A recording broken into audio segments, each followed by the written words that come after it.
সরস্বতী পুজোর দিন সকালবেলা পাঞ্জাবি পরে রেডি হয়ে পৌঁছে গেলাম অনির্বাণদার পাড়ায়, যেখানে কিন্তু প্রত্যেকবারই আমি সরস্বতী পুজোর অঞ্জলি দিয়ে থাকি। আমি দাদা অনির্বাণদা একসঙ্গেই অঞ্জলি দিলাম এবং অঞ্জলি দিয়ে সরাসরি মিট করলাম অনির সাথে, আর অনিকে নিয়ে বেরিয়ে পড়লাম টালাপাক প্রত্যয়ের প্রতিমাটা দর্শন করতে। আর সেখানে ঢুকতেই কিন্তু অজস্র ভিড় আমরা দেখতে পাই, কেননা প্রতিমাটা এত সুন্দরই হয়েছিল যে অজস্র মানুষের ভিড় কিন্তু সেখানে হয়েছিল। আর দেখতেই পাচ্ছ ভেতরে এত ক্রাউড, মানে যারা হয়তো ভেতরে এসেছে তারা কিন্তু ভেতর দিয়ে বেরাচ্ছে না, আর ফটো সেশন করতেই কিন্তু অর্ধেক মানুষ ব্যস্ত।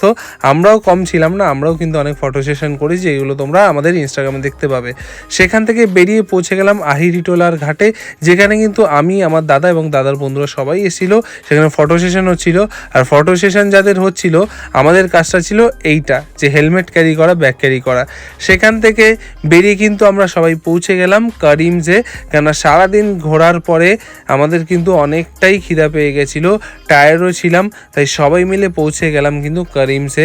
এখানেই বেশিরভাগ টাইমটা আমরা খেতে আসি, কেননা এখানকার খাবার আমাদের সকলেরই খুব পছন্দের। আর খাবারগুলোর স্বাদ তখন আরও বেড়ে যায় যখন তোমার সাথে তোমার পছন্দের মানুষগুলো থাকবে।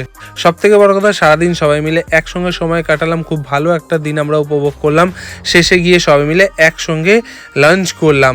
আর শেষ পাতে তোমরা জানোই কিন্তু মশলা কোক না হলে আমার ঠিক খাবারটা জমে না। আমার সাথে সাথে বাকিরাও কিন্তু অর্ডার করে দিয়েছিল।